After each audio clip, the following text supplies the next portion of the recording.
හරි. ඔයාලා මේ සම්බන්ධ වුණේ අපේ ස්පීඩ් රීකැප් වීඩියෝ සීරීස් එකේ පළවෙනි වීඩියෝ එකත් එක්ක මේ පළවෙනි වීඩියෝ එකේදී කතා කරන්නේ අපේ 10 අස්සේ. හරි 10 අස්සේ හතරවෙනි පාඩම වෙන ලොජික් ගේට්ස් පාඩම සම්බන්ධයෙන් තමයි අපි මේ පාඩමේදී කතා කරන්නේ. හරි. ඉතින් මේ ස්පීඩ් රීකැප් වීඩියෝ එකේ සීරීස් එකේදී වෙන්නේ මෙන්න මෙහෙම වෙනවා. හරි. අපි විනාඩි 10ක පාඩමයි පොඩි ෂෝට් වීඩියෝ එකකින් අපි ඔයාලගේ සිලබස් එකේ වැදගත් තියෙන පාඩම් දැන් කිහිපයක්ම ආවරණය කරන්න තමයි මේකෙන් කරන්නේ. ඒතකොට මේ සීරීස් එකේ වීඩියෝස් ඔක්කොම සීරීස් එක එකතු වුණාට පස්සේ ඔයාලට පුළුවන් මේ පාඩමේ කියන්නේ පාඩම් කිහිපයක වැදගත්කමට එකතු කරලා ආයේ මේ ටික ඔයාලට ආයේ රිෆ්‍රෙෂ් එකක් කරගන්න මේක පාවිච්චි කරලා අපි වැඩ කතා කරලා යන වීඩියෝ එකට. හරි. හරි. ලොජික් ගේට්ස් කියන්නේ මොකක්ද? ලොජික් ගේට්ස් පාවිච්චි වෙන්නේ කොතනද? ඔයාලා අහලා තියෙන ලොජික් සර්කිට් එක. හරි. සර්කිට් එක සාමාන්‍යයෙන් හැදලා තියෙනවා ඔයාලා දන්නවා ඩයෝඩ්ස් වලින්, රෙසිස්ටර්ස් වලින් එතකොට අපි ගත්තොත් ට්‍රාන්සිස්ටර්ස් වලින් අන්න ඒ වගේ කොටස් කිහිපයෙන් තමයි අපි ගත්තොත් ලොජික් සර්කිට් එකක් හදන්නේ. එතකොට මේ ලොජික් සර්කිට් එක තියෙන අපිට ඩිසිෂන්ස් මේක් කරන්න. නැත්නම් කියනවා තීරණ ගැනීම සඳහා අවශ්‍ය වෙන එක් විදිහේ බයිනරි වැලියුස් වලින් අපි ලබා දෙන ලොජිකල් වැලියුස් එක හදලා තියෙන ගේට්ස් වලට තමයි අපි කියන්නේ ලොජික් ගේට්ස් කියලා. මොනවද? Logic gates. එතකොට සාමාන්‍ය ලොජික් ගේට්ස් අපිට මෙහෙන්ලි හම්බ වෙන අපි දන්න වැදගත්ම තැනක. මොකේද? CPU එකේ නැත්නම් Central Processing Unit එකේ මධ්‍ය සැකසුම් එකේ. හරි. එතකොට එහෙම හම් වෙන logic gates අපි මේන් බෙදනවා ප්‍රධාන කොටස් දෙකකට ඒක අපි පාවිච්චි කරන විදිය අනුව. කියන්නේ අපි ඒක use කරන විදිය අනුව අපි බෙදනවා කොටස් දෙකකට. පළවෙනි එක තමයි basic logic gates. නැත්නම් අපි කියන මූලික තාර්කික ద్వාර කියලා. දෙවෙනි එක තමයි මොකද්ද? combination logic gates. හරි. එතකොට ওই දෙක එකතු කරලා තමයි සාමාන්‍ය අපි logic gates කියන සම්පූර්ණ පාඩම කතා කරන්නේ. එතකොට මොනවාද මේ අපි මෙතන කතා කරන්නේ basic logic gates කියන. මොනවද මේ මූලික තාර්කික ద్వාර කියන්නේ? මෙතනදී අපිට හම්බ වෙනවා තාර්කික ద్వාර තුනක් ගැන. නැත්නම් අපි logic gates තුනක් හම්බ වෙනවා. පළවෙනි එක තමයි AND gate. හරි. AND gate එක කියන්නේ මොකක්ද? AND gate එක කියන්නේ සාමාන්‍යයෙන් අපිට කොන්දේසි දෙකක් තියලා තිබ්බොත් අපිට conditions දෙකක් තියලා තිබ්බොත් ඒ conditions දෙකම සත්‍ය වුණොත් උදාහරණයක් තියාගන්න. ඒ conditions දෙකම සත්‍ය වුණොත් අපිට ප්‍රතිදාන නැත්නම් output එක සත්‍ය විදිහට හම්බ වෙනවා. හරි? මොකද්ද ඒකේ න්‍යාය? conditions දෙකම සත්‍ය වුණොත් විතරක් එයා අපිට output එක සත්‍ය විදිහට හම්බ වෙනවා. හරි? අපි ඒක මේකට අදාළ දැන් මේ තියෙන්නේ මේකේ අපි සාමාන්‍ය මේක symbol එකත් එක්ක හරි logic gate එකේ symbol එකත් එක්ක අපි අද දෙනවා මේ. හරි? එතකොට A B අපේ input විදිහට ගත්තොත් z equal මම z එක ගත්ත output එක විදිහට. z equal to a dot b කියන එක අපි සාමාන්‍ය ඔකේ අපි කියන්නේ logic gate එකට අදාළ බූලියානු ප්‍රකාශනය ලිව්වොත් නැත්නම් බූලියන් එක්ස්ප්‍රෙෂන් එක ලිව්වොත් ඒක ලියන්න වෙන්නේ මෙන්න මේ විදිහට. තේරෙනවද? එතකොට ඊට පස්සේ අපි ගත්තොත් මේකට අදාළ තියෙන තාර්කික පරිපථය නැත්නම් logic circuit එක ගන්නොත් ඒක අදින්නේ මෙන්න මේ විදිහට. හරි? දැන් මේ විදිහට ගන්නකොට මේ a සහ b කියන දේ කියලා ගන්නකො. හරි? මේ a සහ b කියන input දෙක තමයි මේ විදිහට ගන්න. හරි? එතකොට මේ දෙක අපි logic circuit එක ගන්නොත් මේ දෙක අපිට එන්නේ switch දෙයක් විදියට. ඒ කියන්නේ මොකක්ද? මේ බැටරියෙන් එන කරන්ට් එක. හරි? මේ බැටරියෙන් එන කරන්ට් එක අනුව ඔන් වෙන්නේ මොකද්ද? බල්බ් එකනේ. හරි? බල්බ් එක ඔන් වෙන්න නම් A සහ B කියන ස්විච් දෙකම ඔන් වෙ යුතුයි. හරි? එකක් හරි ඔෆ් නම් ඒ බල්බ් එක ඔන් වෙනවද? නැහැ. කොහෙත්ම නැහැ. හරි? අපි ගමුකෝ එක අවස්ථාවකදී. හරි. අපි දැන් මේකේ අවස්ථාවකදී සාමාන්‍යයෙන් මේ A සහ B ස්විච් දෙක on off වෙන අවස්ථා ටික ගන්න. හරි? හරි. ගන්න බලන්න. හරි. A ස්විච් එකත් off, B ස්විච් එකත් off. දැන් මෙතන අපි on off කියන අවස්ථාව ගන්න බිංදුව සහ එක විතර. අපි කියවනේ මේක binary values එක ගන්න කියලා. binary values කියන වල තුන්වෙනි පාඩමින් කතා කරනවා දන්නවා 0 and 1. හරි? එතකොට අපි ගමුකෝ A ස්විච් එක B ස්විච් එක දෙකම off. එතකොට මොකද්ද කියන්නේ යාලා? බල්බ් එකත් off. හරි? බල්බ් එක කියන්නේ මොකද්ද මෙතන? Z එක. හරි? බල්බ් එක කියන්නේ Z එක. හරි? බල්බ් එකත් off. ඊට පස්සේ අපි ගමුකෝ A ස්විච් එකයි A ස්විච් එක off, B ස්විච් එක on. එතකොට එහෙනම් මොකද්ද වෙන්නේ? එතකොට බල්බ් එක ඒත් off. A ස්විච් එක on, B ස්විච් එක off. එතකොට මොකද්ද වෙන්නේ? බල්බ් එක ඒත් off. ඇයි අපි කිව්වේ? අනිවාර්යෙන් ස්විච් එකම on වෙන්න ඕනේ. මේ බල්බ් එකට කරන්ට් එකක් යන්න නම් බැටරිය ගන්න. මෙතන කියනවා A ස්විච් එකයි B ස්විච් එක දෙකම on. එතකොට අපි කන්ඩිෂන් එක හරි. කන්ඩිෂන් එක හරි කියන්නේ මොකද්ද?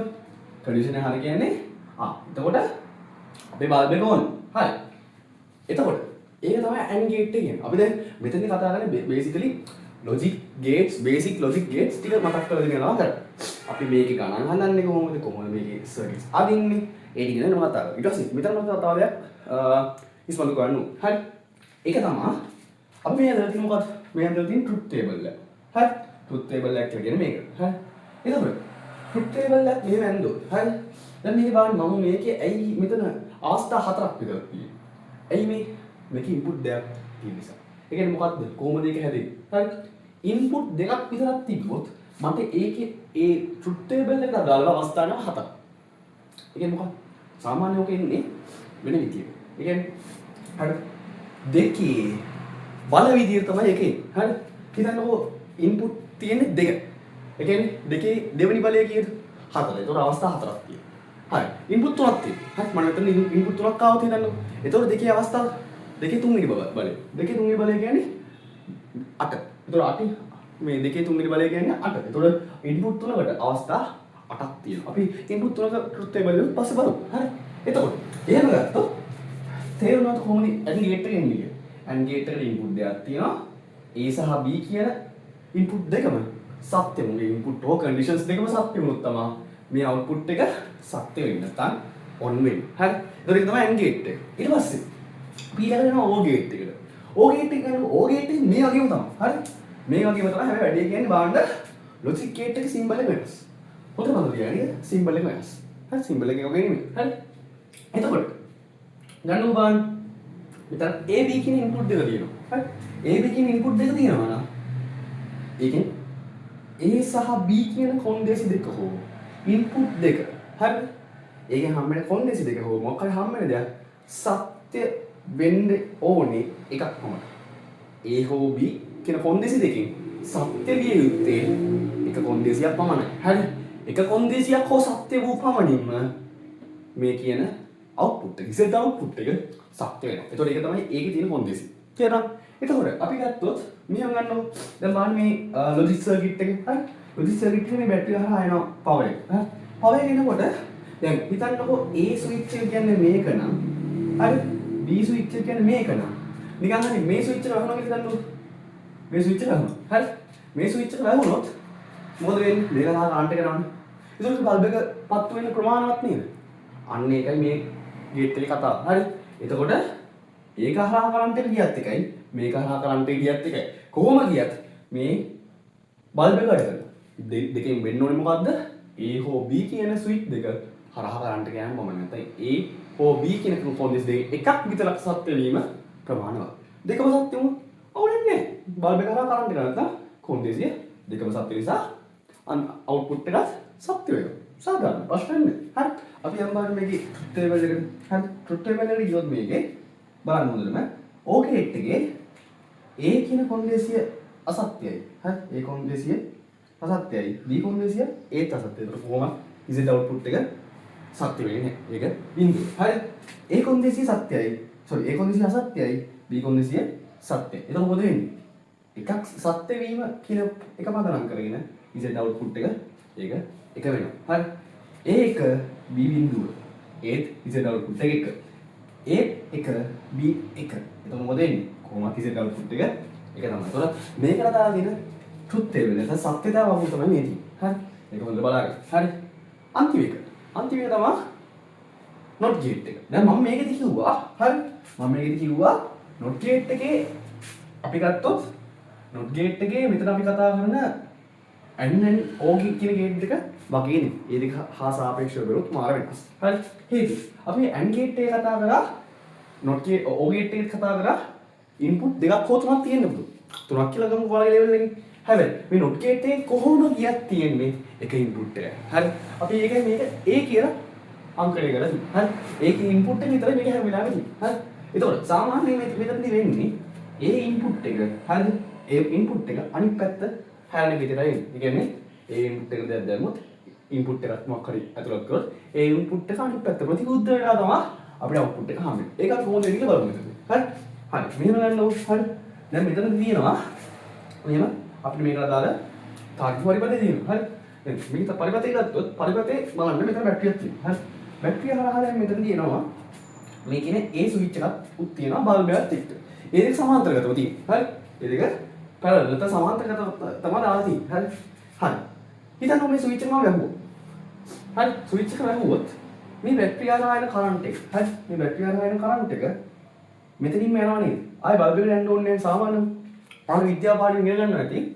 සාමාන්‍යයෙන් බල්බ් එකක් ගත්තොත් බල්බ් එක හරහා කරන්ට් ගියොත් ඒක ප්‍රතිරෝධයක් තියෙනවා. ඒතකොට සාමාන්‍යයෙන් කරන්ට් කඩු වෙනවා. හරි. ඒතකොට යා මොකද බලන්නේ? එයා ප්‍රතිරෝධය අඩුම තැනින් යන තමයි බලන්නේ. ඒතකොට මේ ස්විච් එක හරහා යන එක යා ප්‍රතිරෝධය අඩුයි. නේ. ඒතකොට යා ස්විච් එක හරහා යන එක තමයි කරන්නේ. ස්විච් එක වහලා නම් යා මෙතනින් යනවා. ඒක හරහා යනවා. ඉසෙට් එක හරහා යන්නේ නැහැ. ඉසෙට් බල්බ් එක හරහා යන්නේ නැහැ. හරි. එතකොට ඒ ස්විච් එක වහලා තියෙනකොට කියන්නේ එක වෙලා තියෙනකොට ඉසෙට් බල්බ් එක හරහා කරන්ට් එක යන්නේ නිසා ඒක ඕෆ් වෙනවා. හරිද? එතකොට අපි ගමුකෝ ඒ ස්විච් එක ඇල්ලලා තියෙනවා කියලා. ඒ ස්විච් එක ඇල්ලලා නම් තියෙන්නේ. ඉසෙට් බල්බ් එක ගත්තොත් ඉසෙට් බල්බ් එක මොකද වෙන්නේ? ඉසෙට් බල්බ් එක ඒක ඕන්. ඇයි ඒ? කොහොමද ඒ ස්විච් එක වහන්නේ? ඇල්ලලානේ. එතකොට ඒකෙන් හරහා කරන්ට් එකක් යන විදියක් නැහැ. එතකොට ඉසෙට් බල්බ් එක හරහා කරන්ට් එක යන්නේ නැහැ. එතකොට මොකද වෙන්නේ? ඒ ඉසෙට් බල්බ් එක ඔන් වෙනවා. එතකොට ඒ වගේ තමයි මේ කියන නොට් ගේට් එක. නොට් ගේට් එක ගත්තොත් ඒකට බිඳුව දැම්මොත් අපිට ඉසෙට් එකේ අවුට්පුට් එක මොකද්ද? 1. ඒකට 1 දැම්මොත් ඉසෙට් එකේ අවුට්පුට් එක බිඳුව හම් වෙනවා. එතකොට මේක අපි බූලියන් එක්ස්ප්‍රෙෂන් එකේ විදිහට නම් කරොත් දාන්න වෙන්නේ z equals to a bar. නැත්නම් a bar කියලා තමයි සාමාන්‍යයෙන් මේවා ගන්න අපි. ඔක කොහොමද දාන්න පුළුවන් අපිට ඊට අමතරව මෙහෙමත් දාන්න පුළුවන්. හරි. අපි ගොඩක් කරලා මෙන්න මේකකින් තමයි use කරන්නේ. හරි. a bar එකකින් තමයි use කරන්නේ. හරි. එතකොට ඔය විදිහට තමයි අපේ basic logic gates තුන අපි කතා කරන්නේ. හරිද? ඒතකොට අපි මෙතනින් එහාට ආයේ combination logic gates කියන වීඩියෝ එකත් එක්ක අපි සම්බන්ධ වෙමු. Thank you.